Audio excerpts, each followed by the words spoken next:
What is globalization? Toyota cars are made by a Japanese corporation, but the chassis of the car are made in England, the engines in Wales, the tires in Japan, the wiring in China, the seatbelts in the Czech Republic, and the headlights in France. Like many goods that we're familiar with, these cars are manufactured in a number of different places in the world. This is an expression of globalization. In 1986, global trade reached a scope of approximately 2,000 billion US dollars, and 10 years later, it reached 5,200 billion US dollars. As a result of this 260% increase, foreign-made products that were rarely seen in countries around the world prior to globalization became a common sight. Globalization is much more than international trade, global chains, and cheap goods. Globalization is a process where countries around the world are becoming closer in a number of areas.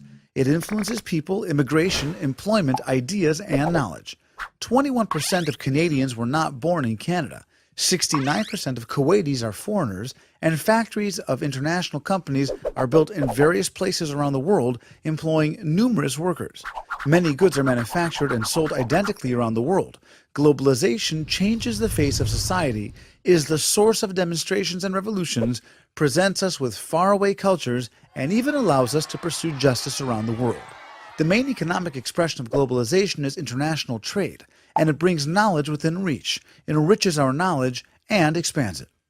World trade has grown at twice the rate of the global economy since 1960, partly as a result of globalization in the financial markets, payments, injections of capital, and cross-border investments.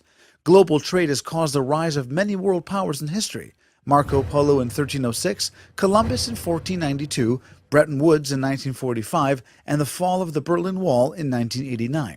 In the long term, it is apparent that financial empires overcame military powers.